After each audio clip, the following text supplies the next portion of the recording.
Hello guys, welcome back to my channel. Today I have a confidence formula for overthinkers and nice guys. So just a disclaimer before I get into this video. Um, I know I'm kind of all over the place when I make these videos. So I want to just apologize for that. I try to connect everything back into a simple topic.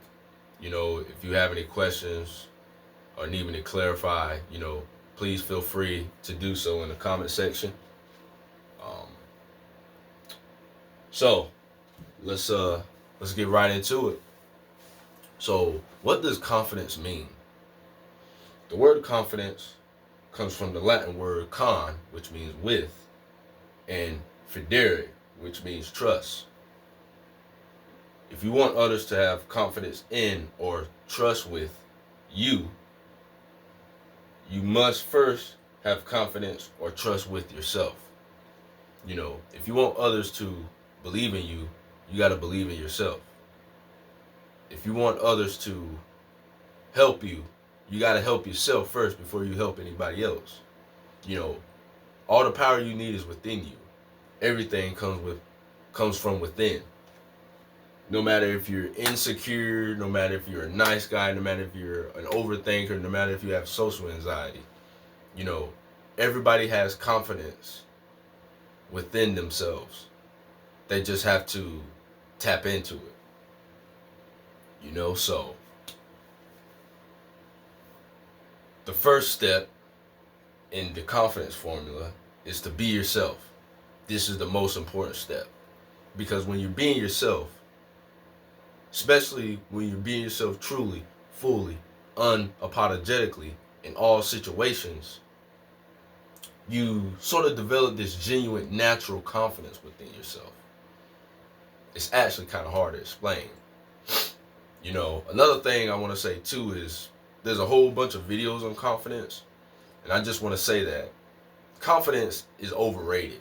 You know, confidence is a state of being, you know what I'm saying? And I believe that when you're being yourself, you naturally develop confidence within yourself and when you socialize with others. So society try to make you weird or make you feel like a loser or outcast when you're being yourself. You know, society wants everybody to think and be the same and talk the same. People have to be themselves. You have to start being yourself. Okay? So, step 2 is to be comfortable in your own skin. One weird way I figured out how to be comfortable in your own skin is staring at yourself naked. Like I said, I know it sounds weird, but it works. You know, it only takes 5, maybe 10 minutes a day. As soon as you get out the shower, look in the mirror and just stare at yourself. Take the towel off, no clothes on, and just stare at yourself 3 to 5 minutes. And I would do it no longer than 10 minutes. And it helps get into your body and get out your mind. It's like a ritual. And it's just one way that I figured out how to be comfortable in your own skin, because you want to get out your mind and get into your body. You can't beat overthinking with thinking. You know what I'm saying? Accept yourself just as you are. Don't worry about being perfect. Worry about being good enough. You know what I'm saying? I actually got that from the book Noah, Mr. Nice Guy by Dr. Glover. Accept yourself just as you are. It's easier said than done. You may have flaws, imperfections, and that's okay. Realize that everybody has them, and it's normal to have them. It's just people in this world. You have some people who are good at hiding them. Then you have some people in the world who are not so good at hiding them. And if you're in between on one end of each side of the spectrum, it's okay. Stop trying to be perfect. Stop worrying about being perfect. Stop trying to impress people. You know what I'm saying? Just worry about being good enough in all your endeavors, even when it's socializing.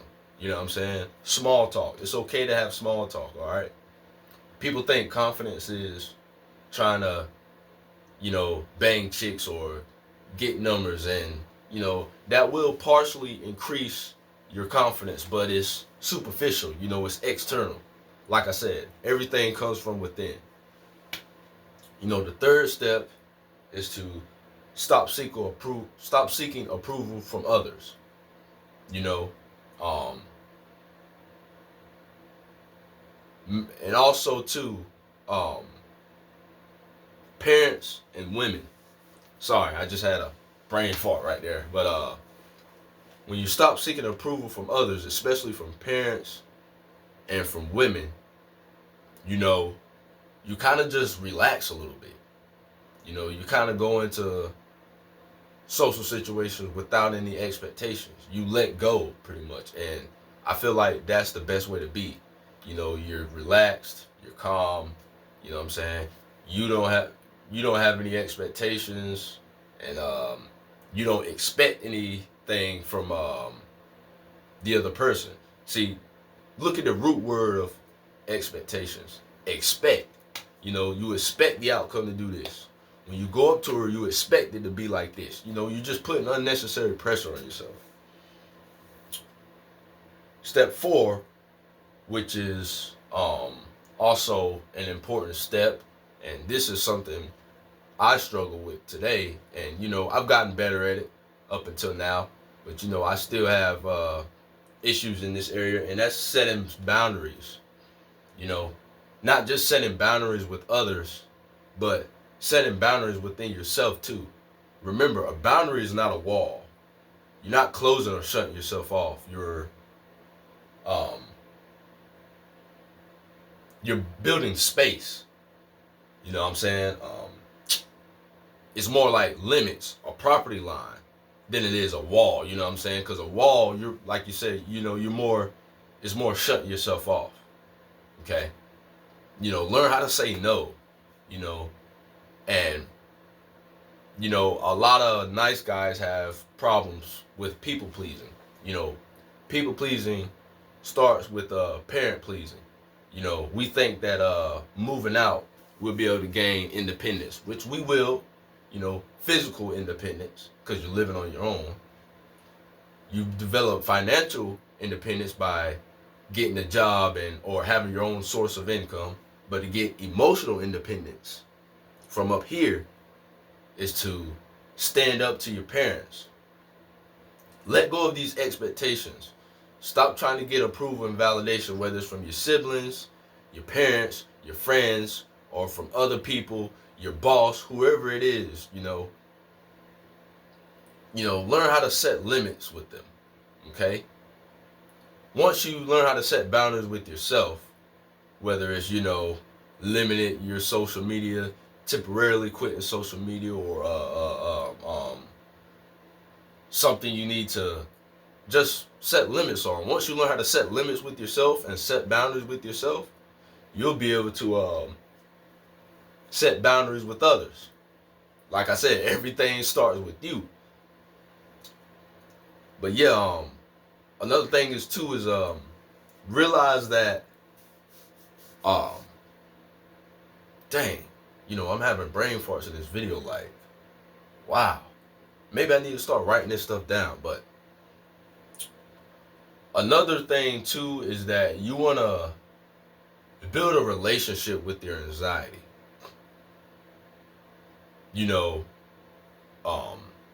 When you have these emotions, feel and sit with the emotion. When you have, when you're in a social setting and you're starting to feel a little anxious, maybe palm sweating, don't hide from it. Don't run from it. Sit with them, feel them, try to understand them. And, once you start building a relationship and connecting with your emotions, that's when you start building space from it. That's called setting boundaries.